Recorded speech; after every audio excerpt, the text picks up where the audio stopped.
Welcome everyone to the ITAM Intelligent Solutions webinar, Reduce ITAM Risk by Using Catchpoint Screen Design.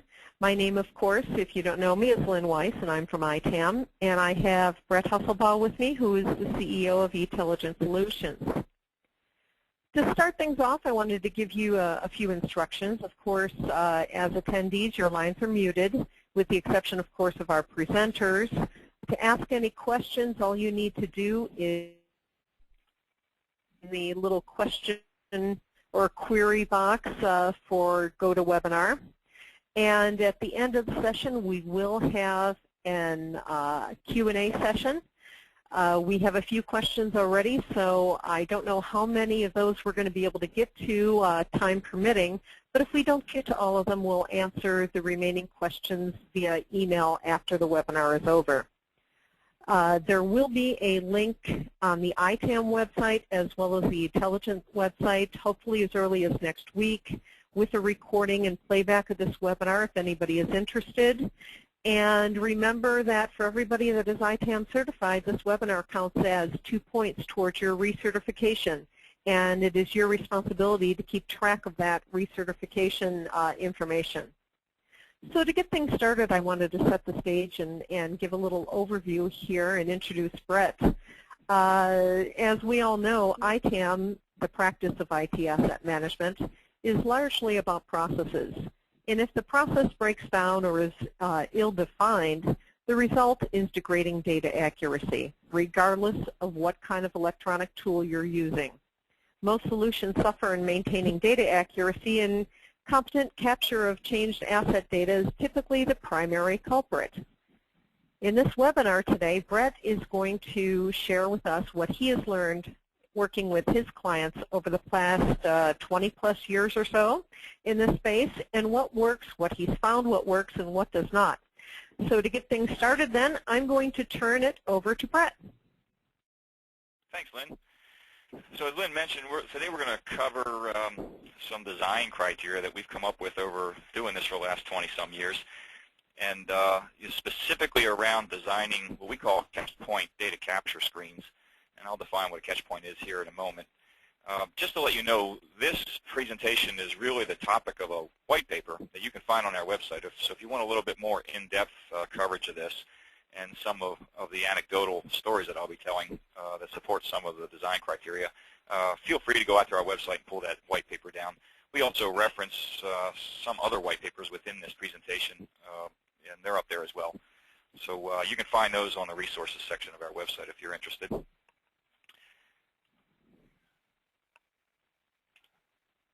bear with me a second.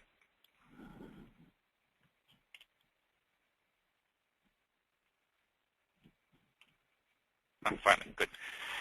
So as Lynn pointed out, and we've seen this, is really a struggle that everyone faces, which is keeping the data accurate. Tools have gotten better over the 20-some years that we've been doing this, but it doesn't really matter how good the tool gets if the process is ill-defined. As Lynn mentioned, the accuracy will degrade over time.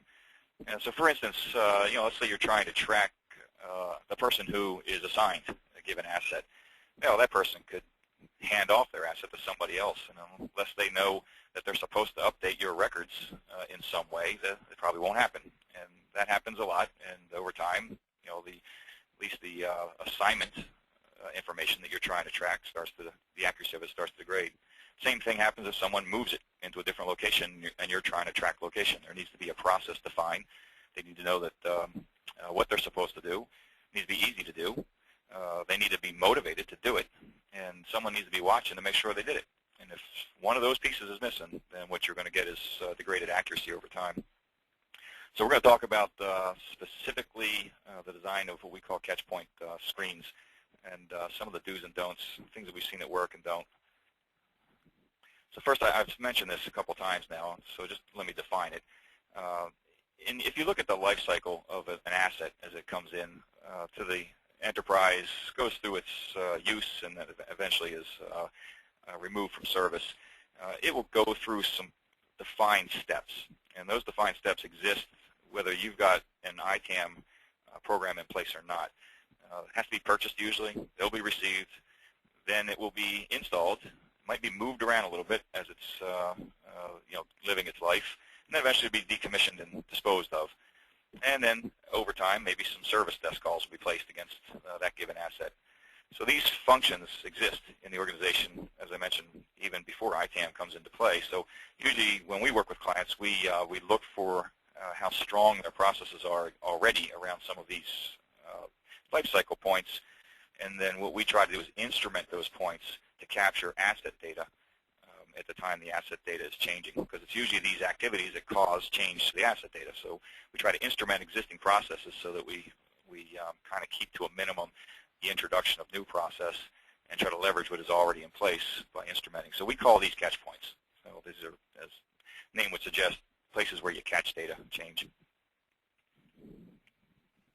What we've seen over the years in clients, a number of things. I mean, we've seen clients that use some handheld scanners. We're seeing more of that than we've seen in the past. I know some clients have been using or experimenting with RFID, but largely we still see spreadsheets, free-form email, paper, and/or an extension of the ITAM repository tool through floating licenses out to the individual techs, so that they would be using the tool to work as if they were part of the ITAM staff whenever they did something that might cause change to the asset data. So that's kind of what we've seen in the various places that we work with clients. And we'll talk about some of these as we go further in. Before we get too much into it, usually what we do with a client is we'll actually lay out a data dictionary of all the data elements that need to be tracked, and hopefully that's common practice. But we'll take that data dictionary once we've laid it out, and we'll divide the data elements into these three classes. So a component class usually only applies to intelligent assets. It's the stuff that's in the asset. It could be installed software, the processor, the speed, how much memory's in it, hard drive, so on and so forth. That's what we call component data. And then static data, as the name suggests, it never changes ever over the life of the asset. So if it comes in the door as an HP, it's going to go out the door as an HP. That's never going to change. Serial number doesn't change. The purchase order under which it was purchased doesn't change. The purchase price, date it was purchased, date it was installed, all those key pieces of information that people like to track, those are static pieces of data. And then finally, the last bit is the dynamic data, the cost center that it's in, who has it currently, where is it, and other things that are actually more relevant to the business. The dynamic data class is really what makes the asset relevant to the business. You can have, if you present a report to a department manager, has all the assets in their department as according to your system, you could have all the component information absolutely 100% accurate, processor speed, static information. They find 2 or 3 cost centers that aren't right. To them, the report's suspect. They'll start questioning the value of the whole thing simply because the dynamic data or the business data that's linking the asset to the business is not accurate. That's usually where the accuracy struggles are in the dynamic data class.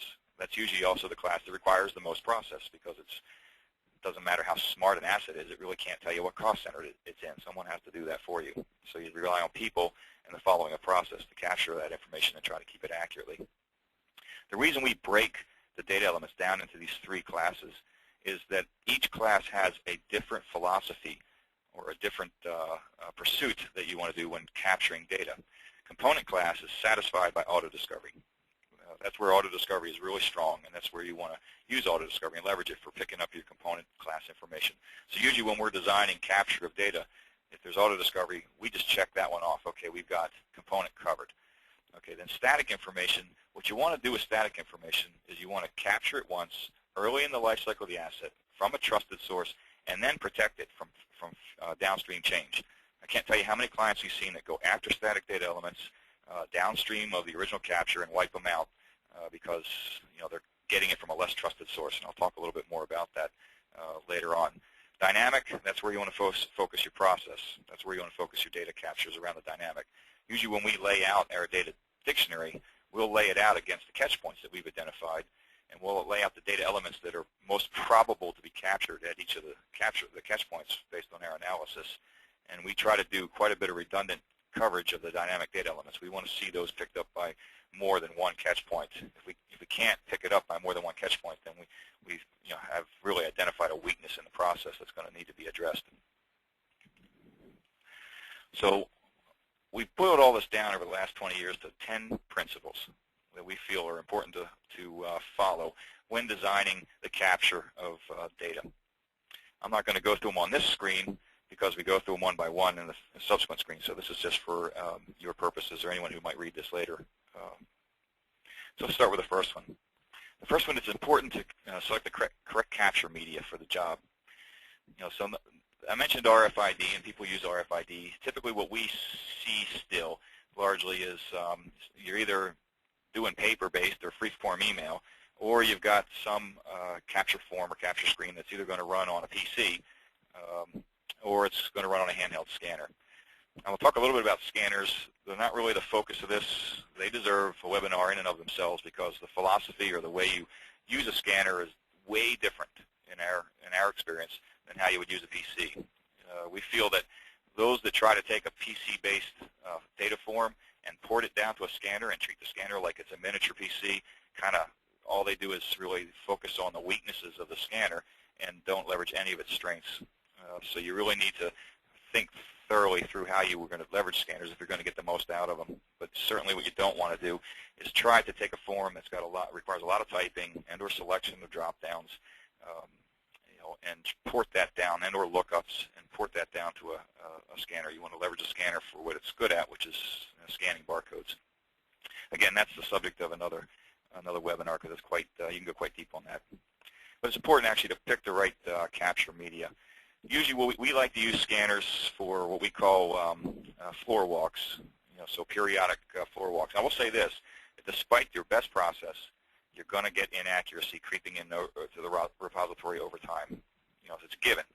And so what you should do and what we do with our clients is we design in a way to restore lost accuracy over time so you can keep the accuracy high. Also, we work with a lot of clients that are service providers. They are contractually bound to maintain a certain accuracy level of their asset data and prove it. And so another thing that you find is what you don't want is when you've got to hit a 95% accuracy SLA that you're using a 90% accurate collection methodology. You're guaranteed to miss the SLA every time you do.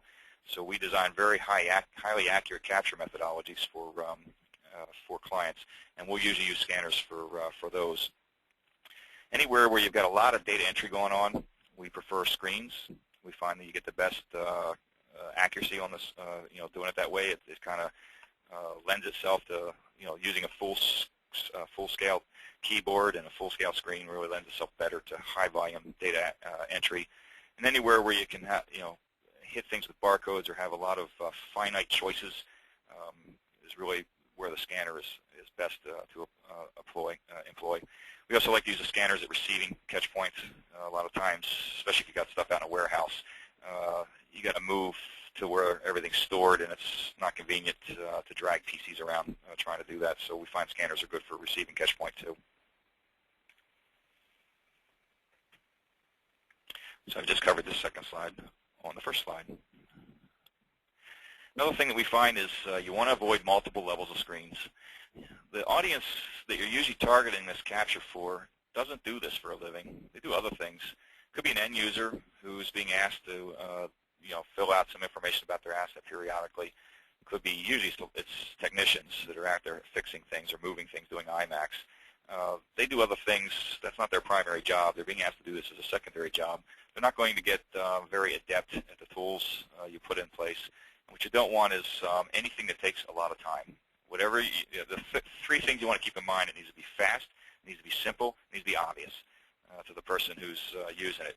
And so one thing you don't want is them having to navigate up and down levels of screens, because what you're going to get is omissions, and you're going to get non-compliance. They just won't do it, and you'll wonder why, but they won't, because it takes too long. That'll be and it'll be a defensible excuse in their management's eyes too, because they're not out there to capture asset data. They're out there to run calls and get PCs back up and running or infrastructure back up and running.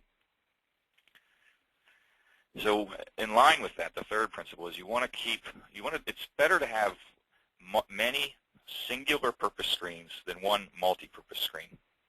And there's several reasons for this. One is you want to design the capture of data that agrees with the information that's known at that particular catch point.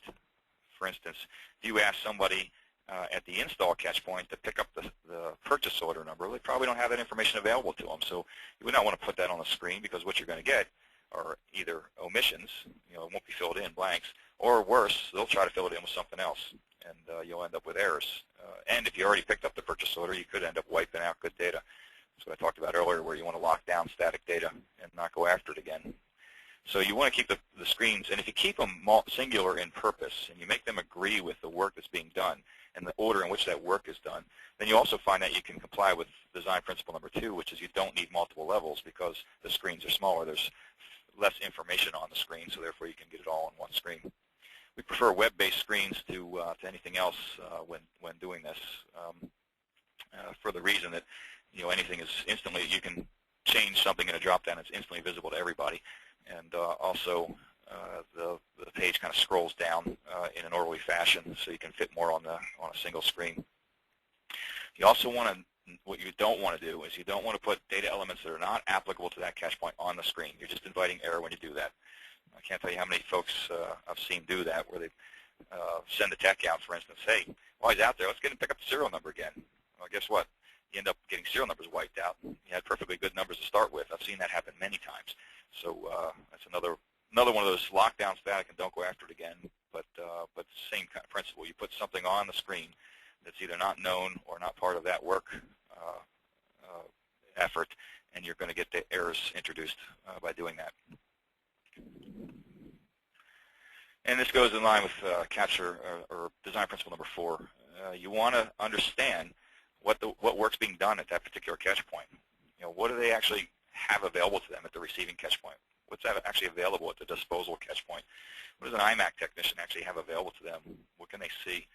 You certainly don't want to ask the receiving person to pick up the name of the person that the asset's being assigned to. That's not known yet, not with any not definitively. And you could say, well, at order time, we pick that information up. Well, that work breaks down as soon as you order 10 devices that are going to go to 10 different people, and even if you have the 10 people assign the devices, I guarantee you that they're not going to end up on the right desks. Any tech will just work on them in whatever order they get them in, and they're going to go out to the desk in whatever order they're supposed to go in. So best time to capture the association of a person to an asset is when it's actually set up physically at that person's desk. So that's where you want to, you really think through what data is available at what point in time and by which person, and you want to lay out your data elements accordingly. As I mentioned, that kind of a cardinal rule with static data. I've mentioned it several times. I'll say it again. It's very important. So capture it once. Now, I haven't said this yet. You want to our recommendation for the most trusted data source for static data. We usually capture all of our static data from advanced shipping notices. We'll usually set up. We'll work with our clients, and we'll set them up with their vendors to get ASNs sent to them. Usually we have it done weekly, and then we'll usually set them up with their ASN processor so that they can process, take and keep track of all that ASN information. And the best practice is to have the vendor put the asset tag on the device before they ship it in. They'll charge for that, but if you want highly accurate data, that's a lot better than, it's more bulletproof than trying to do serial number matching on the back end after you've received ASN information and you're trying to match it up with received assets. Much, much cleaner if you have the asset number put on by the supplier. And if you want to see more, there's a white paper we've got on advanced shipping notices, what they look like, and some of the challenges in working with them. But they are by far the best source that we have found for static data. And if you get it from the ASN, you don't have to put it on any screens anywhere. You don't have to ask anybody to type it in. You're actually basically getting it directly from your vendors. The fifth design principle, and this is basically going back to the, keep it fast, keep it simple, and keep it obvious. Fast and simple is what you don't want the people that you're asking to do this is to have to remember yet another password. The more roadblocks you put in their way, the less likely they are to actually do what you're asking them to do. So if you can tie your data capture into Active Directory so that they use their enterprise ID, then that's fine. If you can't, then we recommend finding some way of we don't recommend bypassing security, not at all, but find some way of doing self-authentication with those screens, so that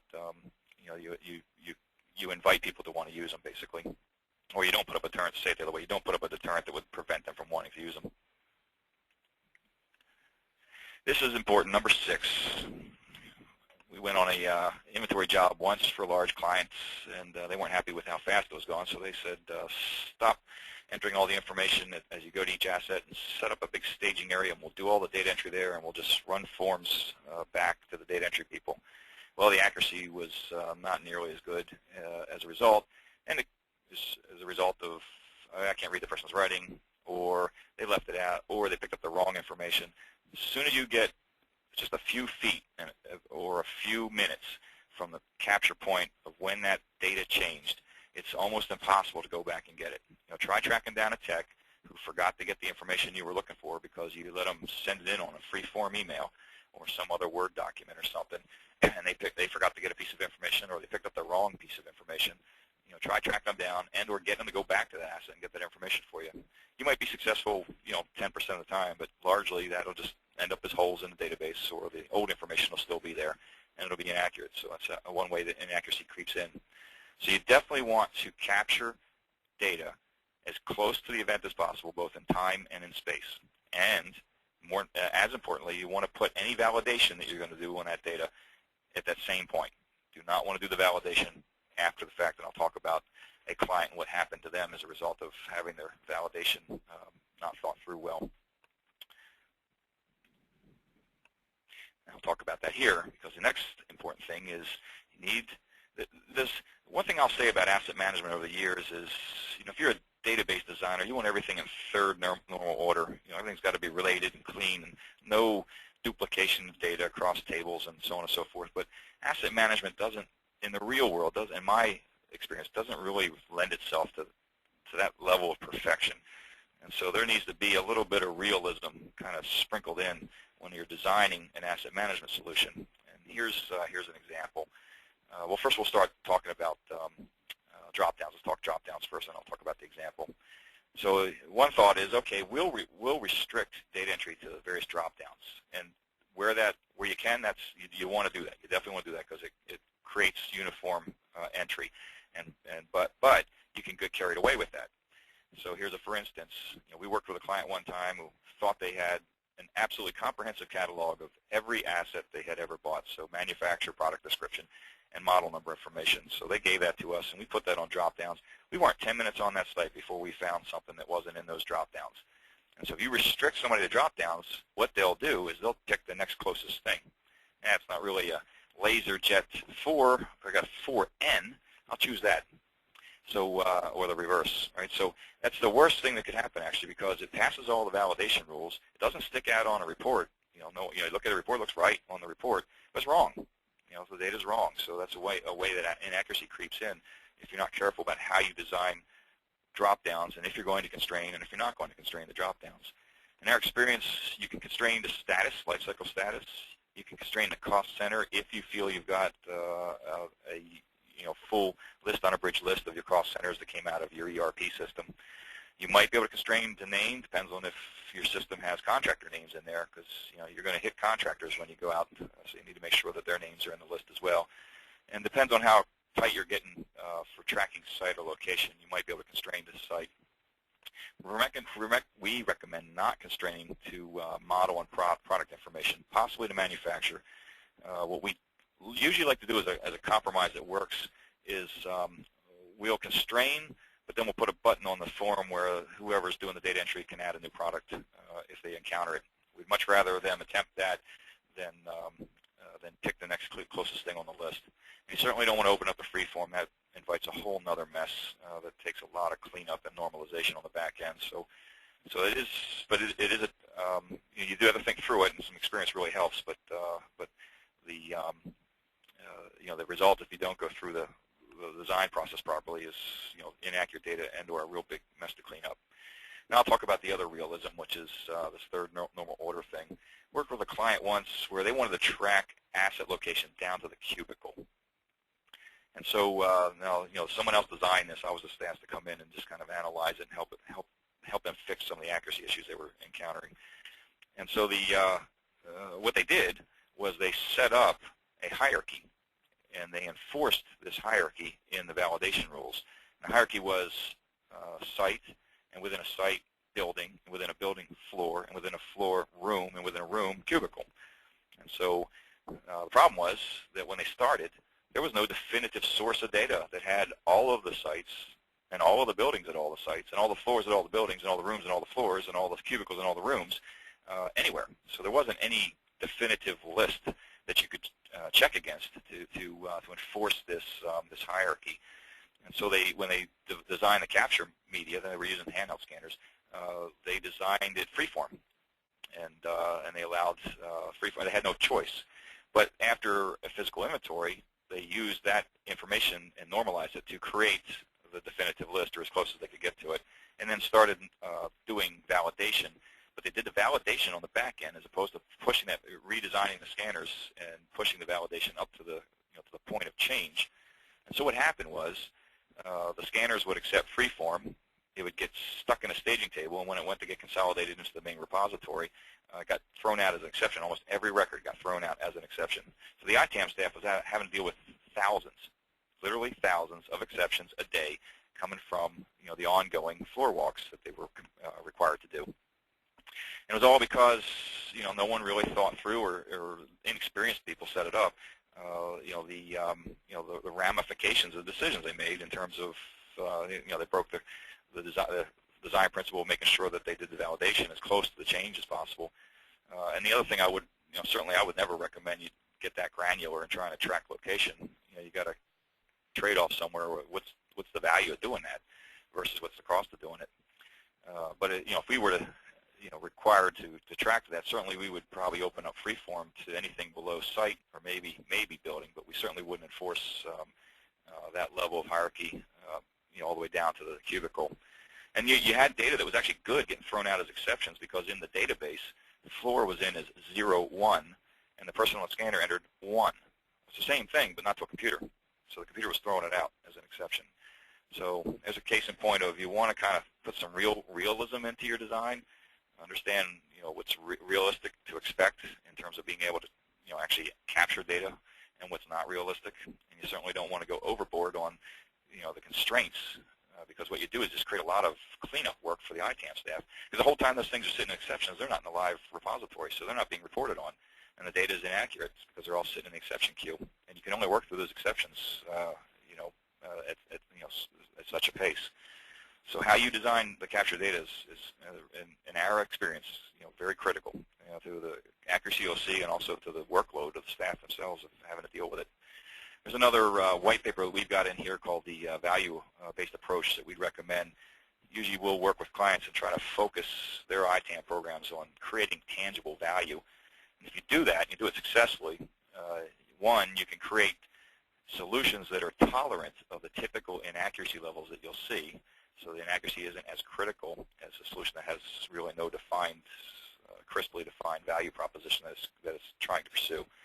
And also, it'll also help you say, okay, based on the value proposition we're pursuing, we don't need to track this down to the cubicle. It doesn't drive any value to the results. So that's a strong recommendation. That's usually what we follow, is try to help clients understand that you want to focus ITAM solutions on returning value, tangible value. Another thing that we found is avoid lookups. First and foremost, again, back to keep it fast, keep it simple, keep it obvious. If you're asking someone to look something up, let's say that you're an IMAC technician, you just moved 20 assets, you have 20 lookups you got to do. It takes too long. You'll skip that step, and if no one says anything about it, and you'll continue to skip that step if it takes too long. The other thing is, this is usually where you've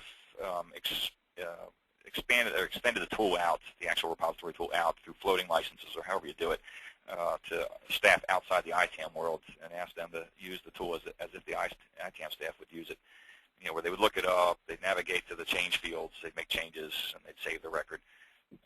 The other thing you do is this violates the principle of putting too much information on the screen, information that's not relevant to the catch point. What you end up inviting is wiping out a good data, even by well-meaning technicians, uncertain of which of those data elements that they're looking at they're supposed to be entering and which ones they're not supposed to be entering. So we strongly going through the, asking an ITAM or a non-ITAM resource, to behave as if they were an ITAM resource, doing lookups and making, doing data entry. We find and experience that what you want to do is you want to approach each of these capture events as if it were a mini little inventory with no prior knowledge. Don't give the person collecting information any prior knowledge. That gets into the second one. You don't want to present data and ask for validation.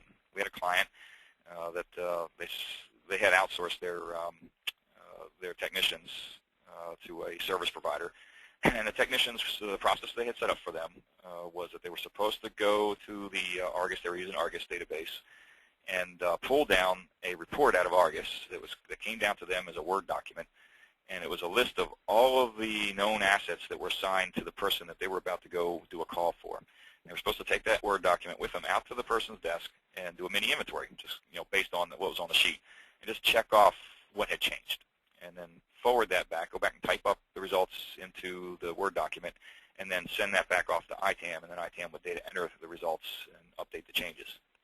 And they've been following this practice for some time when they were experiencing data inaccuracy issues, and they were asked us to come in and kind of do an analysis of what was going on. So we actually spent time down with the techs, actually followed them out on calls, and it was easy to predict what was going on. They weren't taking the form out, and they were just pulling it down and emailing it back and changed. And so as soon as you do this, hey, take this known data out and just tell us what changed, you've invited noncompliance as soon as you do that. And if they can get away with it, they will. So what you don't want to let them know prior information.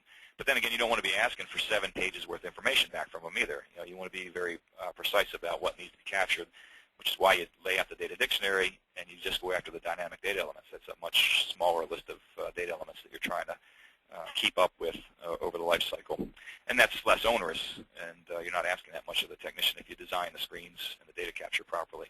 But certainly if you give them information and say, hey, tell me what changed, you're likely going to get back a form that says nothing changed. There'll be a few handful, there always are a handful of folks, maybe 10% that are conscientious and will do it. But most of them are looking for the shortcut, and they'll find out pretty quickly that that satisfies everybody, unless you've got a good way of checking up to make sure that you're going in behind them and actually doing floor walks and finding out that they weren't following the process, which is another important thing. If you're going to have process, you need to have audit. You need to have someone checking on the compliance. Otherwise, it's pointless to have the process if no one's really measuring if it's being followed or not. So that's an aside, but it is important. The 10th principle, this one seems the most obvious, but yet we still see this.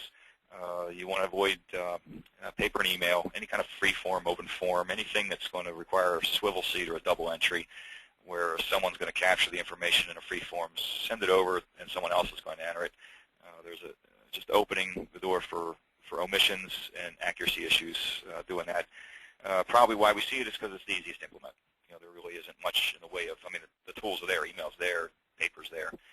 There isn't anything that needs to be developed other than some process to follow for getting the information captured and over. But certainly not the optimal way to try to design capture for asset data if you want accurate asset data. Okay, so summarize. We talked about a catch point. Catch point is a step in the life cycle that the assets seem to kind of funnel through before they go out into their lives, or as they come at end of life. And you want to instrument those steps with properly designed capture media to capture asset data if you want to keep accurate data in your system. The 3 classes important. There's several different ways you can classify data elements, but these ways are specific for doing data capture. And as I mentioned, static, you want to capture from a trusted source. We recommend advanced shipping notices. Then you want to protect. Usually our solutions will actually put rules in place that if an ASN has sourced a static data element, if anything other than a trusted user of the repository actually is in the UI, user interface, and makes a change there, if it's coming from any catch point, it will be ignored because it's already been sourced by ASN. So that's the extreme of putting. Brett, if you could repeat that last statement, we lost the audio on that. Oh, okay. How far back do I need to go? Back to the second bullet point. Dynamic. 3 classes of data elements? Yes, exactly. I was on static. Okay, so just recapping that you want to capture static. We recommend doing it with advanced shipping notices, ASNs, and then you want to protect it. And usually in the solutions that we'll put in place, we actually put rules in place that if it has been sourced by an ASN and any other catch point attempts to source it subsequently, it'll be ignored. Will not be allowed into the repository because the ASN data is being protected. So we actually do that electronically. We put those rules in place. Dynamic, that's where your focus is. That's what makes it relevant to the business. That's where you're at risk of giving the business a report of asset data and having them find that the user's names are incorrect, or the cost centers are incorrect, or that the business unit is incorrect. That's where you want to focus your process. That's where you want to focus your data capture and your audit of the process that you put in place. And then component level, we hope by this point in time that pretty much everyone has some flavor of auto discovery. And with the queries such as WMI for Wintel devices, you pretty much get the same information no matter what auto discovery package you're employing, at least at the Wintel level. And so that's your component data there. You would just merge that in with the rest of your information you're trying to track. But if you break your data dictionary down into these classes, you start to really understand where you need to focus your process, where you need to focus your data capture, and how to best lay out that data capture. As I mentioned, we have a lot of white papers up on our site covering this and more stuff. We've referenced several of them in this presentation. We don't charge for the white papers. You'll find also that, at least I hope you find, that they're informative. They're not thinly disguised advertisements. They really do represent learning, stuff that we've learned that we like passing along to others. If it helps you avoid mistakes that we made, because everything that I've talked about today, we learned the hard way, or we've worked with clients who learned the hard way. So if you can avoid those mistakes and then focus on making some new ones, then that'll be good. The other thing, we've given 10 design principles. Again, that's on this slide, but I won't go back through all of them, other than to say maybe a few of the ones that are more important. You just keep focused on, keep it simple, keep it fast, and then keep it obvious, so that someone doesn't have to wonder what they're supposed to do. It's just obvious what they're supposed to do on the screen, or whatever capture methodology you're using comes up with them. So with that, I'm ready for some questions. Make them easy ones. Okay, we have a few questions here. The first being, do you recommend cycle inventories as a way to govern and maintain the data integrity? And as a second part to that, are physical inventories recommended to populate large amounts of data? So, of course, you're asking someone who used to own a physical inventory company if physical inventories are important. I can tell you from my experience that we used to take data from clients and run it through, and we still do. We have an integrity tester, and data doesn't have to be in a repository for more than a year before the accuracy. If the process hasn't really been well defined, and you oftentimes find there's at least 1 or 2 or 3 holes in the process, the accuracy kind of degrades over time. And trying to pick up an existing data source and then take it forward at a higher level, a higher standard, is usually not the best way to go. You'll kind of try that for a while and then realize you're not getting anywhere. I will say this: I work with clients. You go in and they say, "Hey, we've got XYZ auto discovery, and we're looking at 99% accuracy." And then as compared to what? And as soon as you do physical inventory, their eyes kind of get open. It's like, wow, they're 40% of the assets we weren't even aware existed. Well, yeah, because they're in storage, or people take, somebody brings in 10 consultants and the consultants leave, and they take the laptops and stick them in their filing cabinet. And they sit there because they think that they're going to need them sometime in the future, so you lose visibility. And the interesting thing, if you're pursuing value, trying to produce value out of ITAM, those are the assets that have the most value potential. I mean, they're sitting idle, and they got software on them. So the auto discovery is not really helping you. So as soon as we ever try to reconcile against auto discovery, we'll usually come up with maybe a 40 to 60, high as 80 maybe hit rate. We'll find a lot more assets than we're there.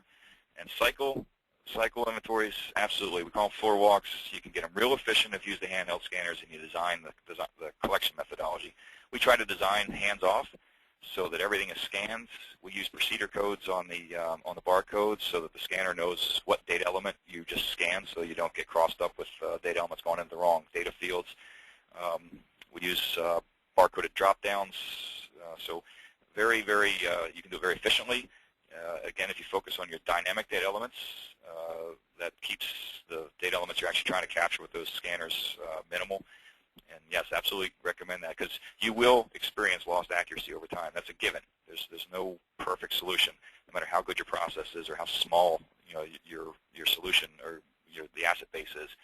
And so you have to have a way of restoring lost accuracy, and those cycle inventories are important for that. So yeah, I definitely recommend those. Great.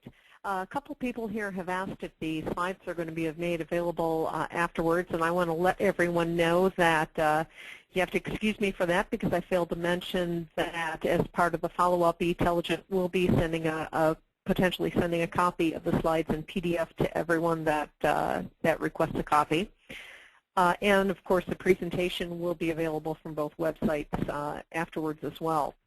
The next question, prior to automating each catch point, how do you engage with the client with many business units to identify that the current asset life cycle is optimal? And then the challenge always seems to be that different agendas are running in the organization that can drive different processes and even multiple databases. Yeah, so this is going to be possibly come across as me saying that the emperor's not wearing any clothes, but usually we'll engage with a discovery. We do the value-based analysis, identify the value points that the ITAM program should be focused on, derive the data dictionary from there, and then we'll do a current state discovery of the current processes. And yeah, it depends on the business. Sometimes all those life cycle steps we find always exist in some shape or form. Some are better than others. You'll have some clients that have a really strong receiving function that's centralized, and you can really instrument that strongly and leverage that. Some don't. They drop ship everywhere. Some have multiple business units. Some don't. Well, any big organization is going to have multiple business units that you have to deal with. And so usually out of the value analysis, too, that will define if we're going to scope around a single business unit to start or go broader. Sometimes it will, because of the risk that we identify with that current state analysis to the program of trying to go too broad. We'll sometimes talk the client into starting smaller. It's important that you start where you can succeed, build some success, show that success, and then try to grow it. Find out oftentimes clients try to build what we call the big database and don't realize how process intensive this is and how politically charged it can be, and end up kind of wallowing, not really accomplishing what they set out to do. It's very important to tightly scope it. And then the multiple agendas, well, again, we try to identify that up front. We identify it as risk. If the client wants to proceed anyway, then what we try to do best is mitigate that risk by leveraging what the strengths we see and then trying to build process support for where we see weaknesses. If we can't build process support, then we try to focus our audit. We strengthen our audit where we feel weakness in process. Did I miss a piece of that question? Many parts of that question. Oh, okay. Okay, I think that answered it quite clearly. Another question here, as each screen is different, with potentially different personnel from different parts of the organization, how do you ensure that the implementation is quick and effective, and that all participants know how to use the screens and importance of the correct data being captured? Yeah, that's a good question, actually. And that brings up something else. I mean, it's not the topic of this. It again is its own topic. Something that at least we don't see really addressed as well as it needs to be. We call it MARCOM, Marketing and Communications. I mean, when you are designing something, an ITAM solution, and you're going to depend on somebody who doesn't do what you do for a living to help you with that, then you got to motivate them some way. Now, some people are self-motivated and they're conscientious, but you at least have to make them aware of what they need to do. So you have to have some way of communicating that out, and just an email blast isn't sufficient. You have to, put together a whole program. Usually what we'll do is we'll identify specific audiences, and they'll usually break down into the executives, the IT staff, and then the end users themselves. Those are usually the three broad categories. And then we'll come up with what's the best way to reach these three audiences. What's the timing of the messages? What are the messages? Do we want to make this thematic or not thematic? And the most effective thing we found with the IT staff, because they're kind of the ones you lean on the most. In our solutions, usually we'll have some self-service screens that are available to the end users to assist, but the technicians are the ones we lean on the most. We find what's most effective with them is what town hall meetings. You want to bring them in and make them feel like their voice is being heard. If they're experiencing any problems with the screens, they can speak up. You'll get, our experiences, you'll get a handful, maybe as much as 20% of them that'll kind of take the lead, and they'll assert some peer pressure on the rest of their peers because they're going to look good in these meetings and their peers are going to look like they're not doing anything. And so we have found that to be, it takes some time, got to devote some time to it, but we found that to be the most effective way to get compliance, to get people actually following the screens and wanting to do it. And it's just, and that should never stop. That Marcom program, it's front-loaded. I've got some effort up front, but it's not something you just do once and forget about it. It's an ongoing thing to keep awareness high of why we're doing this, what's being asked of you, how you do it, and if you have any questions, where you call. So that is a good question. That's something we see is not addressed well enough, in our opinion or our experience, is the Marcom aspect of rolling out an ITAM solution. Okay, I'm not sure if this next one can be fully answered within this segment, but I'm going to ask it anyway. How do you justify an auto-discovery tool, and should your physical inventories provide more accurate data than a discovery tool, no matter how good the tool is? So in my experience, the auto-discovery tool, it augments what you pick up. Normally, certainly when we do physical inventories, we're not sending people out to type in what processors on the box or what software was found. If auto-discovery is not available, we'll snap in our own auto-discovery and have it go find that information for us. So the stuff we're doing on the inventory is the stuff that auto-discovery is not going to find or find the way we want it found. I mean, for instance, I've got an HP box. If I unleash auto-discovery and issue a WMI query on that box, it's going to come back and tell me it was manufactured by Quanta. So I guess that's some overseas manufacturer that HP is using to manufacture some of their machines. Well, that's not the name I want to track. I want to track HP. That's what it says on the box. So you trust auto-discovery for some fields, and you don't trust it for others.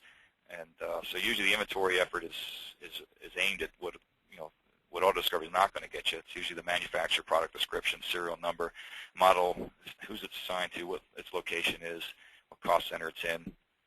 You're going around picking up that. At least that's what, when we do an inventory, that's what we're picking up. Snapping in auto-discovery to pick up the discovered software, processor speed, all that information. And so when you say which one should be more accurate, my experience is if you leverage auto-discovery for what its known strengths are, you got no better source of information for what it picks up. If you know that it's going to not always give you the right number, if you know that it's not always going to give you the right manufacturer, and you leverage what it does give you, which the hard drive space, the amount of memory that's in the machine, that kind of stuff, the installed headers that it finds or software files, then that's the best source. I mean, you're not going to find a better source for that information, especially with the volume you got to deal with. The inventory itself, when it gets down to accuracy, what we've found is, what's your tolerance for inaccuracy? There are some fields that have zero tolerance, like the asset number. That better be 100%. Serial number, you're going to get some inaccuracy. You still got vendors who like to put 2's and Z's and 0's and O's and 5's and S's in serial numbers. And to the extent they keep doing that, you're going to get data entry issues with them.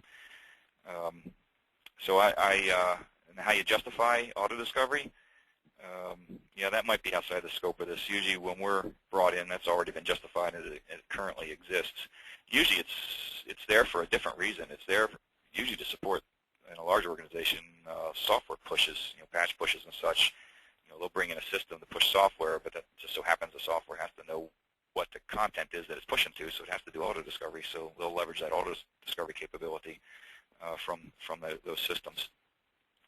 So Lynn, that probably is. I don't know if I'm best able to address how you would actually go about getting that justified.